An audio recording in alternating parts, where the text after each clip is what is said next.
오케이. 이어서 5번째 시간 살펴보도록 하겠습니다.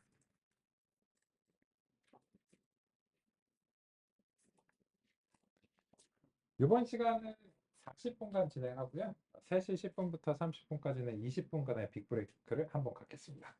그래서 이제 7시간 진행하면서 이제 오후 시간이 이제 5시간이나 되니까 그걸 이제 계속 진행하는 거는 조금 힘들 수 있죠. 그래서 커피 브레이크 한 번은 필요할 것 같습니다. 그래서 그 딱 한 번 빅브레이크를 이제 가질 거고요. 빅브레이크 이후에는 나머지 2시간은 이제 원래대로 진행하도록 하겠습니다. 그러면 지난 시간까지 우리가 살펴본 부분과 관련해서 이제 교재와 이제 싱크를 이제 맞춰보면 이제 그 지난 시간에 데이터를 어떻게 적재하고 가공하는가가 교재에서 적극적으로 제시가 되진 않았는데 그 이유는 이제 이거는 이 교재의 주제이기보다는 이전에 이제 선수적인 내용이 있기 때문입니다. 관련해서는 조금 앞쪽으로 이동해 보도록 하겠습니다. 34페이지 살펴보시겠습니다. 34페이지 하단에 보시면 방금 전까지 이제 살펴본 이제 펜더스라고 하는 소프트웨어가 소개되고 있는데 데이터 처리와 분석을 위한 파이썬 라이브러리고 아래 데이터 프레임을 본떠서 설계한 데이터 프레임이라고 하는 데이터 구조를 기반으로 만들어졌다. 그래서 간단하게 말하면 엑셀 스프레드시트와 비슷한 테이블 형태다 라고 하는 점이 이제 어떤 점인지에 대해서는 직접 경험하셨으리라 생각하고요. 그래서 그 SQL, 엑셀, CSV 파일과 같은 표 형식의 데이터에 대해서 특화가 되어 있다라고 하는 점이고요. 그리고 여기서 보시면 펜더스 기능은 이제 선수 지식이기 때문에 데이터 이제 가공하는 이제 부분이라서 이 교재에서는 자세하게 소개는 안 하고 있으니까 필요한 경우에는 요 교재를 참조하시라 이렇게 이제 나와 있습니다. 이거는 잘 아시는 걸 권장합니다.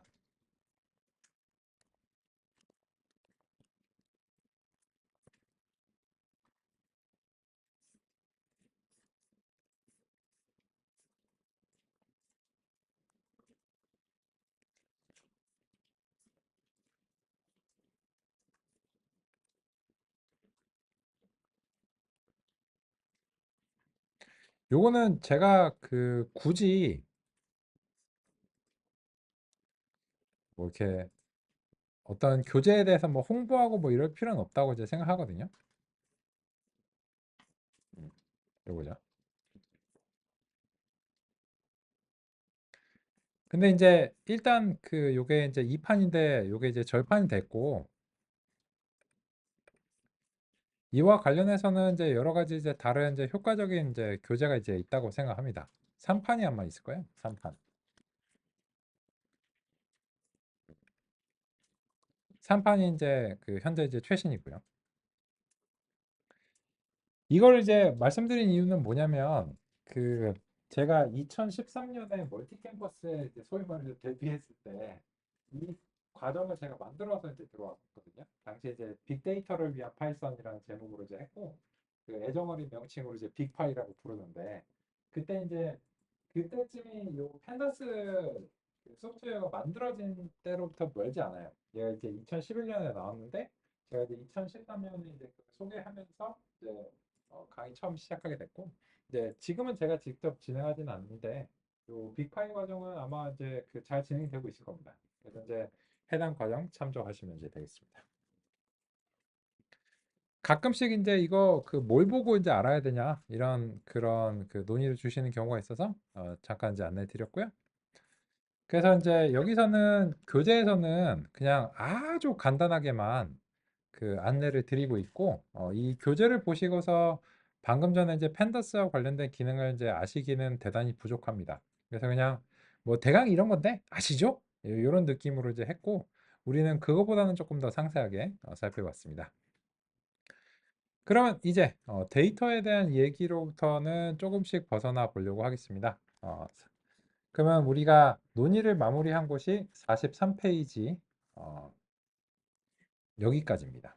여기서 플러스 알파로 좀 더 살펴봤죠. 그러면 이제 다음 내용은 성과 측정 훈련 데이터와 테스트 데이터라고 하는데 요거는 중요하죠. 중요한데 현재는 좀 맥락이 없어서 잠시 넘어갔다가 다시 돌아오겠습니다. 그래서 45페이지로 전진해 보도록 하겠습니다. 45페이지 1.7.3절에 보시면 가장 먼저 할 일이라고 되어 있고요. 데이터 살펴보기입니다. 사실 이게 가장 먼저 할 일이라면 요거랑 장의 순서를 바꿨어야 되지 않을까 생각하거든요. 그죠?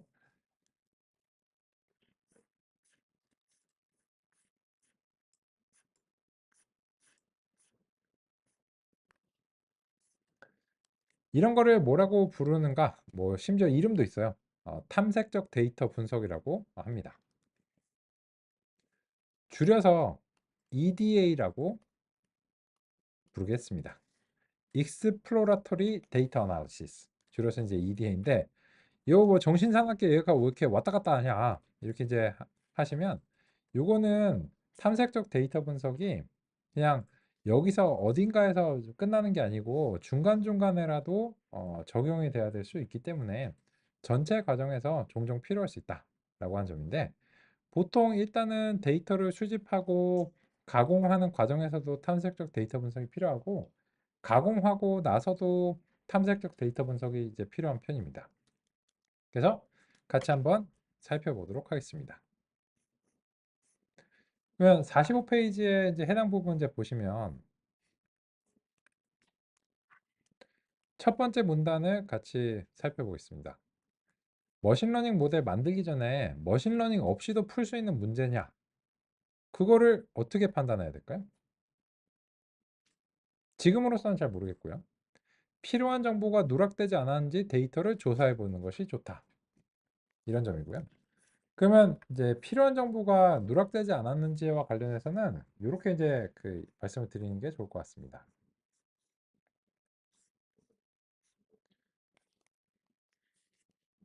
사전 확인에서도 응답을 주신 것 중에 하나가 레이블링 때문에 오셨다. 목표를 이제 한다. 이런 점을 이제 해주셨는데 이런 게 레이블링이에요. 그래서 5.8, 2.8, 5.2, 2.4 이런 수치가 있는데 얘가 버지니카야.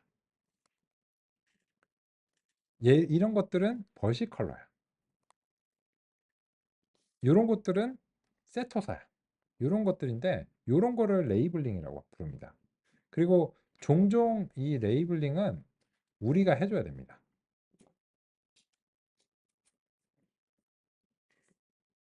왜냐하면 이 레이블은 정답이어야 하기 때문입니다.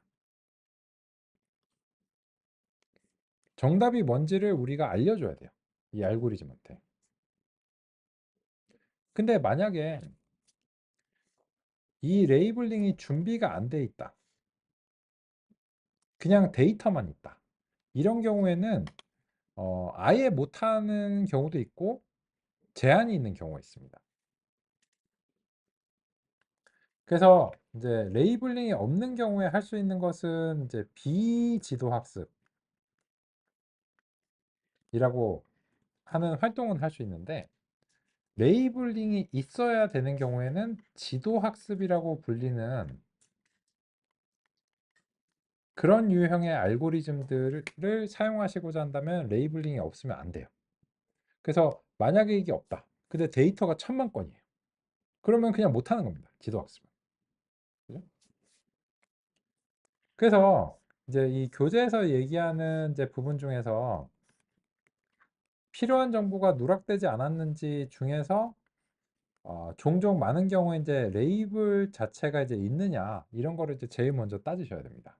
이거를 직접 해줘야 되는 경우도 있고 아니면 어딘가에서 유도를 할 수 있는 경우도 있고 가공해서 할 수 있는 경우도 있는데 만약에 유도하거나 다른 걸로부터 이제 획득이 안 되는 경우에는 이제 매뉴얼 직접 수행을 하셔야 됩니다. 그러면 두 번째 문단 보겠습니다. 데이터 탐색하면서 비정상적인 값이나 특이한 값을 찾을 수도 있는데 일부는 센티미터가 아니고 인치로 되어 있을 수 있다는데 이걸 어떻게 할까요? 전수조사 이런 거는 보통 바람직한 방법이 아닙니다.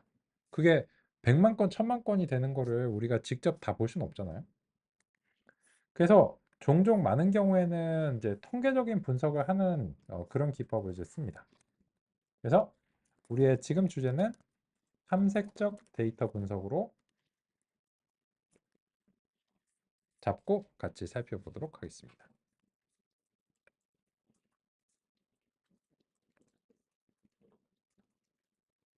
그리고 탐색적 데이터 분석을 할 때는 그 데이터 프레임의 형태가 유리한 편입니다.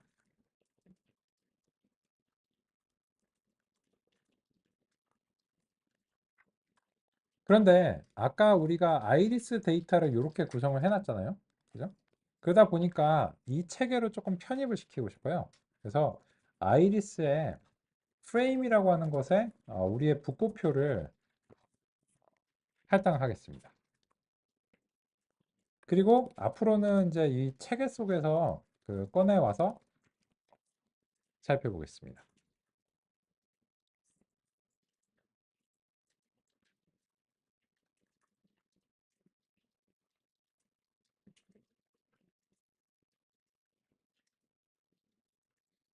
그러면 탐색적 데이터 분석의 가장 기본은 랜덤 샘플입니다.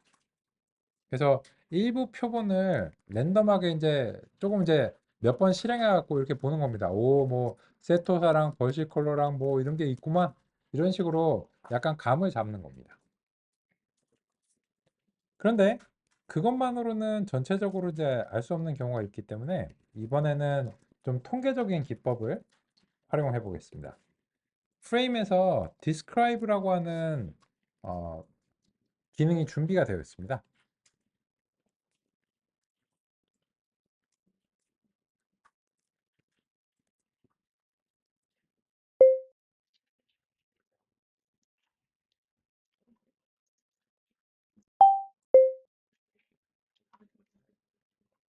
열별 기본 통계량 확인.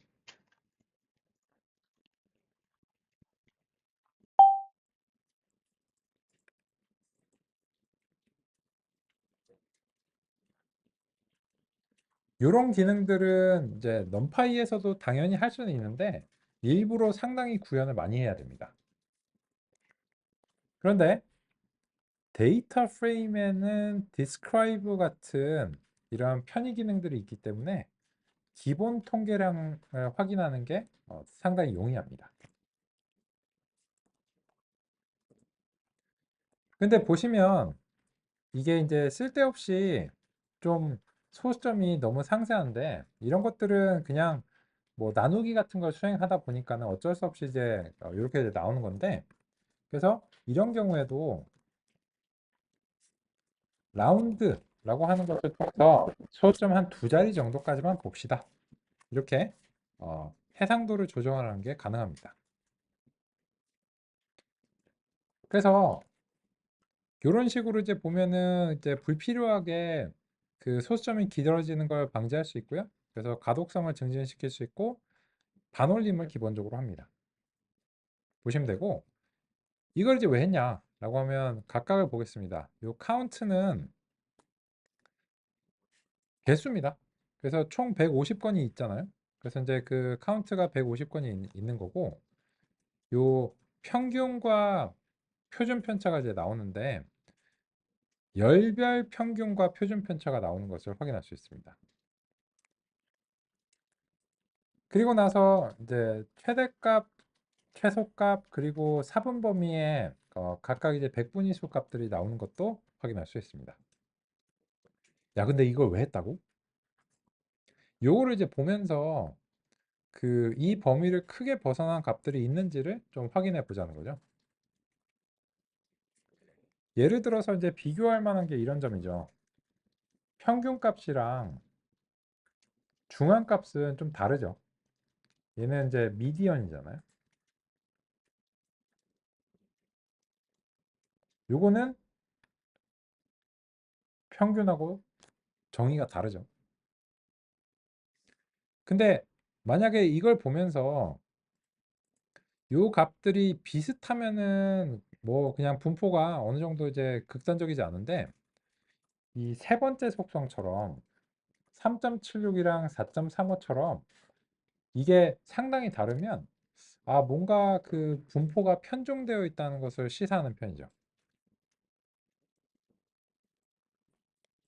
그런데 그거는 이제 우리가 통계적인 경험이 좀 있어야지 되는 거고, 그래서 이제 이런 수치들을 보고서 바로 잡아내기 좀 어렵습니다. 그럼 어떻게 하느냐? 눈으로 봐야죠.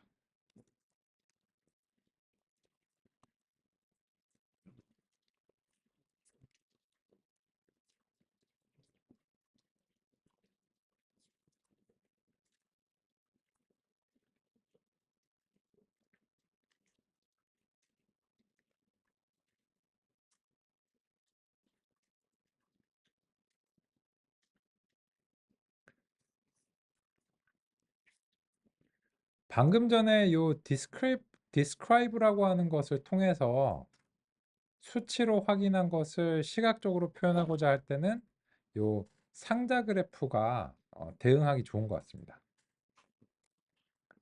왜 그런가 하면은 이런 이유죠.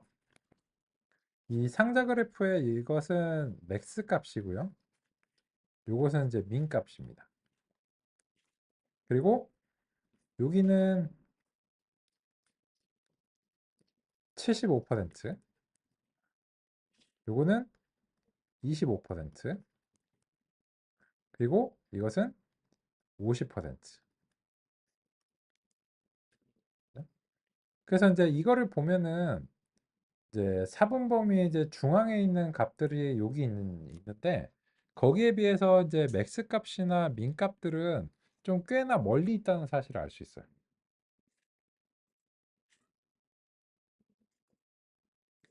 그리고 이제 중앙 값을 이제 위치를 보면 요게 이제 그 이 구간의 길이가 비슷하면은 치우침이 좀 덜한 편인데 얘처럼 하방으로 이렇게 이제 길면 여기에 이제 그 좀 수치가 작은 값들이 요 하방에 이제 몰려 있다는 거죠.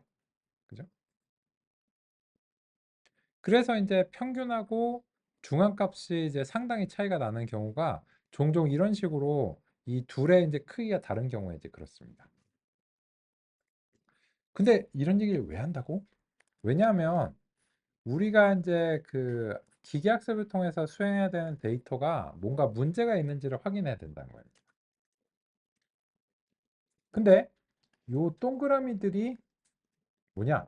바로 이상치입니다.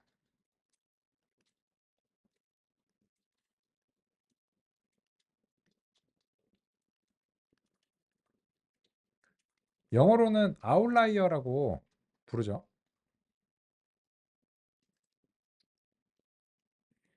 아웃라이어가 우리말로 하자면 아싸잖아요, 아싸. 아웃사이더. 그죠? 이게 우리말 아니다, 참. 그죠? 그냥 요새 말이라고 해야 될까요? 아싸죠.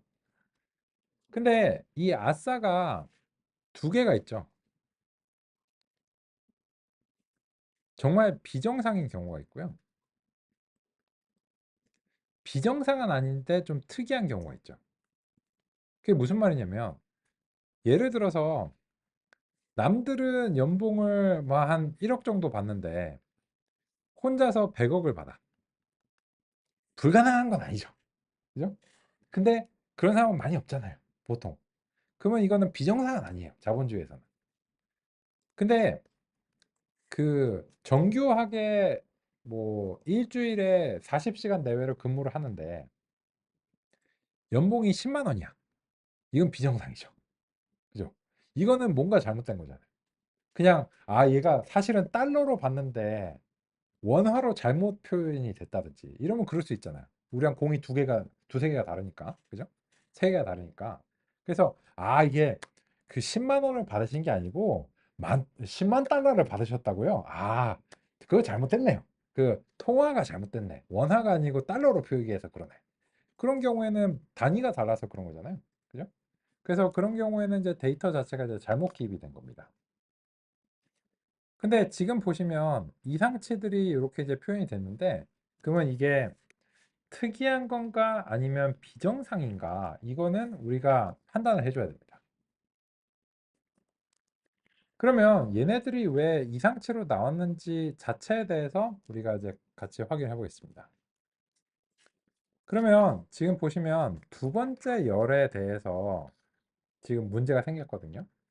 그래서 이 두 번째 열만 선택을 해가지고 해당 부분이 어떻게 나오는지를 같이 확인해 보도록 하겠습니다. 그러면 먼저 이 두 번째 열을 선택을 하셔야 되는데 두 번째 열을 선택할 때 조금 고민스러운 부분이 있어요. 뭐냐면 요거를 이제 선택을 해야 되는데 이거를 선택하기 위해서 요 명칭을 토시 하나도 틀리지 않고 잘 써주셔야 됩니다. 즉 여기서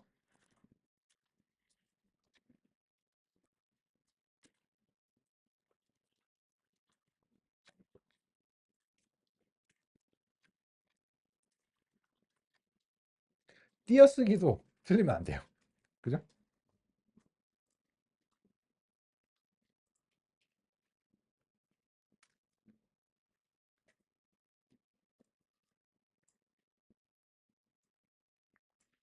그래서 이제 요렇게 이제 하시면 이제 선택이 이제 되는데 이게 그 좀 불편할 수 있잖아요. 말하기도 좀 그렇고. 그래서 이제 몇 가지 방법이 있는데 여기서는 위치 기반으로 선택하는 것도 가능합니다. 근데 위치 기반으로 선택하실 때는 조금 API가 달라요. 그래서 이제 다음과 같은 방식으로 이렇게 이제 하셔야 되고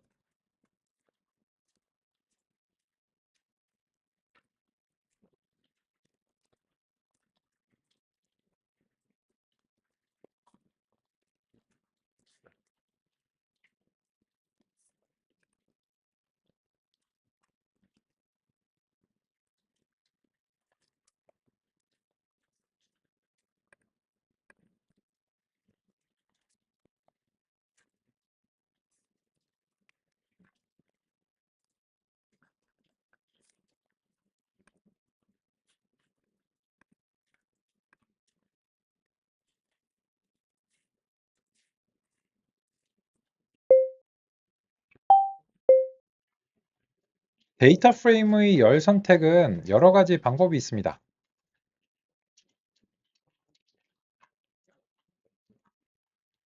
기본적으로는 열의 명칭을 제공하는 것입니다.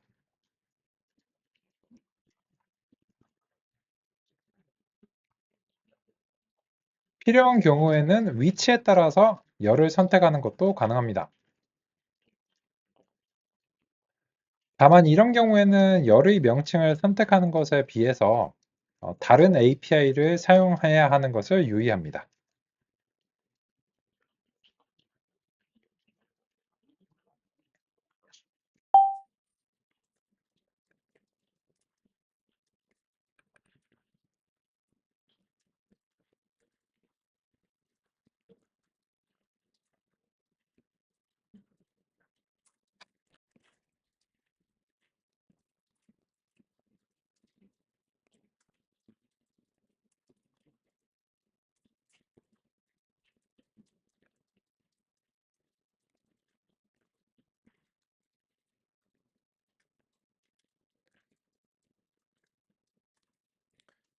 요새 그 윈도우즈도 맥도 받아쓰기가 꽤 잘 되는 편입니다. 이거는 이제 그냥 운영체제의 기본 기능입니다. 그래서 윈도우즈에서는 윈도우즈 11에서 그 윈도우즈랑 H키 누르면은 받아쓰기가 되고요. 맥에서는 이제 예전부터 지원하고 있습니다. 뭐 최근에 이제 더 잘 되는 편이고요. 그래서 이거는 주피터 노트북의 기능이 아닙니다. 그냥 운영체제의 기능이에요.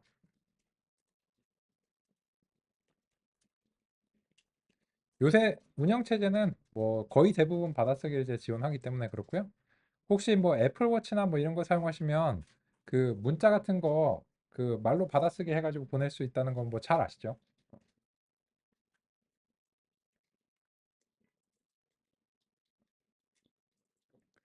그래서 이제 이런 것들 그 말씀드릴 때 그 이거를 굳이 쓰실 필요는 없어요. 왜냐하면 이미 이 노트북 파일은 동기화가 되고 있기 때문에 필요하신 경우에는 그냥 이런 기록들은 그냥 다운로드 받아서 보시면 되는데 다만 이제 나중에 보실 때를 대비해서 제가 이제 간략하게 그냥 소개하는 겸 해서 하고 있고요. 또 이제 7시간이 길다 보니까 이런 이제 설명을 들으실 때 그냥 이거를 동일한 내용이라도 그냥 타이핑이라도 하면 좀 더 이제 그 집중하는 데 도움이 된다고 하시는 경우가 있어서 그런 측면에서 그냥 해보고 있습니다. 그래서 이제 요게 기본 스타일이고요. 요거는 이제 위치 기반인데요. 요 ILOC라고 하는 것은 뭐 굳이 가독성을 위해서 하면 int 로케이션 정수값 기반으로 한 위치를 선택을 해야 되는데 이런 경우에는 그 행과 열을 다 지정을 해 주셔야 됩니다. 그래서 이제 기본적인 경우에는 그냥 바로 그 열 제목만 하시면 되는데 요 int 로케이션은 행과 열을 그 동시에 상대하기 때문에 그냥 해주면 이게 행을 원하는 건지 열을 원하는 건지 잘 모르고 이거는 기본적으로는 행을 기준으로 하기 때문에 그래서 다음과 같이 좀 스타일이 다릅니다. 자세한 내용은 챗GPT 또는 펜다스 문서를 참조하시길 바라고요. 그리고 나서 이제 요 106번에서 제가 수행한 것은 무엇이냐면 이렇게 선택된 객체와 그리고 이렇게 선택된 객체가 서로 동일하다는 점을 확인한 것입니다. 그죠? 두 개가 다르면 안 되겠죠. 그죠? 그래서 이제 어떻게 하시든지 간에 필요에 따라서 이제 편한 방식을 선택하시면 되겠습니다. 처음 소개되는 부분이다 보니까는 약간 상세하게 안내를 드렸습니다. 그렇고요. 이제 앞으로는 그냥 바로바로 제시하겠습니다. 그러면 이제 그 어떤 식으로 하시든지 간에 결론적으로는 이거를 계속 저렇게 부르기 좀 번거로우니까 얘를 x2라는 명칭으로 일단은 잠시 변수에 할당을 하겠습니다.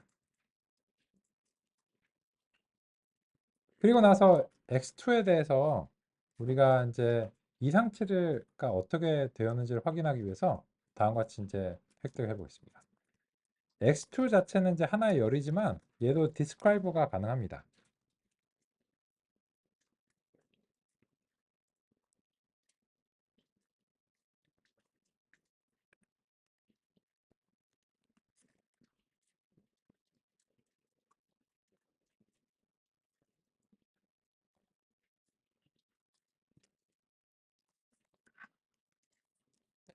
그러면 이상치를 실제로 구하는 것과 관련해서는 다음과 같이 해보겠습니다.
describe에서 min하고 25%, 50%, 70% max라고 하는 것을 시각적으로 표현하면 다음과 같이 표현할 수 있다고 생각하고, 이런 거를 사분범위라고 하죠. 네 개 이제 균일하게 네 덩이로 이제 나눈 거죠. 그러면 이제 요 각각의 지점을 Q1, Q2, Q3이라고 표현하겠습니다. 그 이유는 잘 아실 테지만 영어에서는 이제 4분의 1을 쿼터라고 표현하는데 그 줄여서 이제 Q라고 하고, 그래서 Q1은 4분의 1, Q2는 4분의 2, Q3은 4분의 3. 그리고 맥스는 따지자면 4분의 4죠. 그래서 이제 100%인 거고, 미는 따지자면 4분의 0이죠. 그래서 이제 0% 꼴등이죠. 꼴등. 그죠? 그래서 이제 실제로 이 값이 어떻게 획득이 됐는지는 다음과 같이 획득이 된 겁니다. 그래서 x2의 퀀타일 100분위수 25% 지점의 100분위수를 획득하면 Q1 지점이고요. 50%는 이제 미디언이죠. 그래서 이제 Q2, 75%가 Q3. 그래서 2.0, 2.8, 3.0, 3.3, 4.4가 2.0, 2.8, 3.0, 3.3, 4.4 이렇게 이제 나온 겁니다. 근데 요 값을 우리가 직접 좀 활용을 해야 되기 때문에 이렇게 획득을 해봤습니다. 그리고 여기에 있는 값들이 이런 방식으로 획득이 됐다라고 하는 것도 다음과 같이 확인을 해봤습니다. 근데 이 얘기 왜 한다고? 이런 거죠.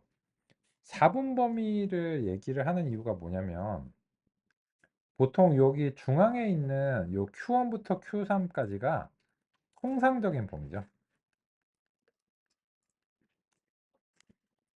그래서 요 Q2가 이제 미디언이잖아요.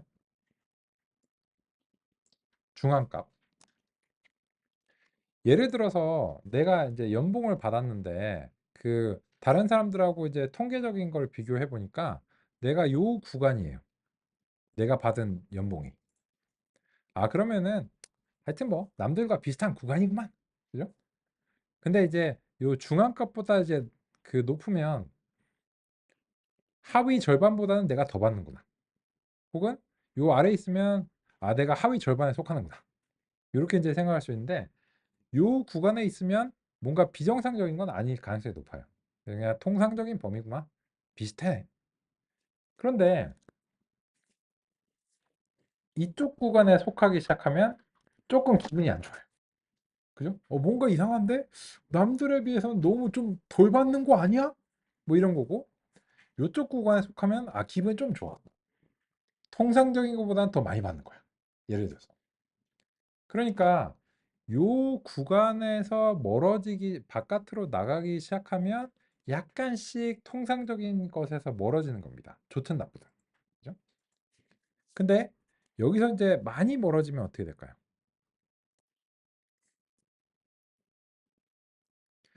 이거는 이제 그 아웃라이어의 영역이 되어 가는 겁니다.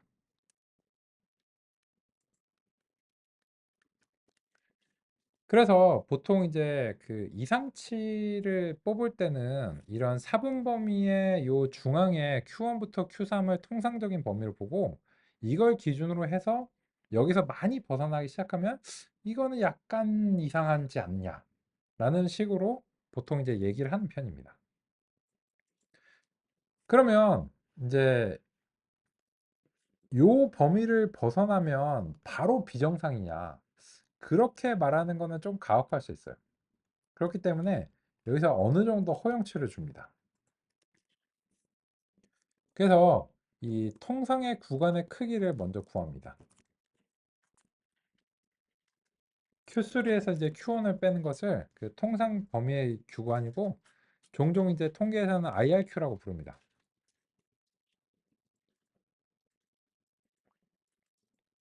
그런데 이 IRQ를 왜 뽑냐 하면은 이상치의 상한과 하한으로 삼기 위해서입니다.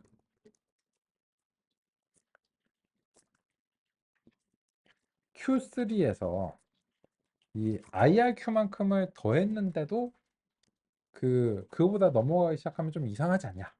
근데 그래도 조금 더 허용을 주자 해서 뭐 이미 1.5 같은 거를 곱해서 이상치 상한을 이제 만들고요. 이상치 하한은 Q1에서 IRQ만큼 빼주는데 그것도 조금 더 허용을 주기 위해서 임의의 한 150% 정도로 설정합니다. 그러면 여기에 대해서 이제 이상치 상한과 하한이 어디쯤에 있는지 한번 확인해 보겠습니다.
그러면 이러한 기준에 따르면 소위 말해서 이제 정상의 범위는 2.05부터 4.05 범위입니다.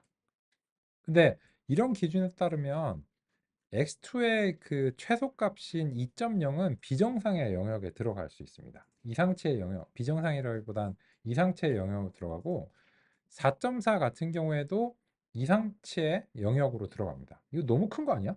이런 의심을 이제 받게 되는 겁니다.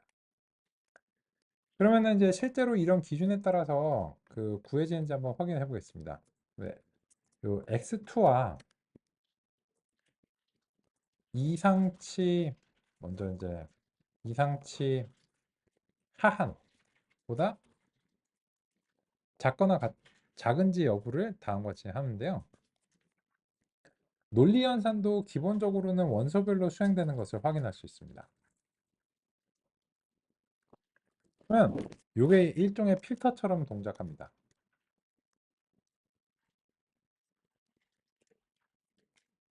그래서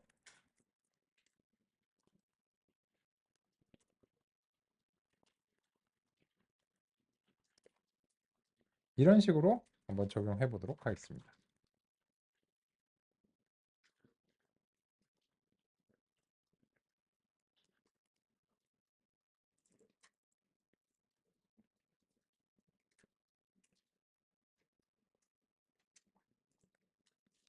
그러면 이 x2라고 부를게요. x2에서 2.0은 이상치 하한에 미달하기 때문에 이상치로 의심받는 상황입니다. 너무 작은 거 아니야?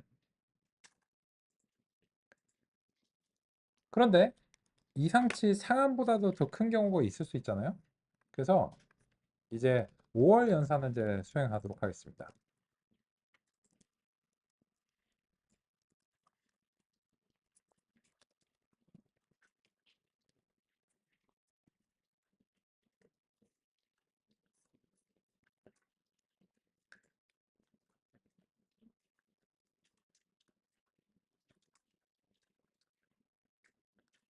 5월 연산을 이제 원소별로 수행해야 되기 때문에 넘파이의 로지컬 5월이라고 하는 것을 사용하실 필요가 있고요.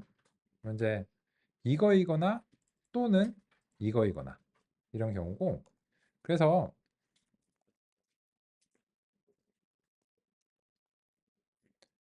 이쪽은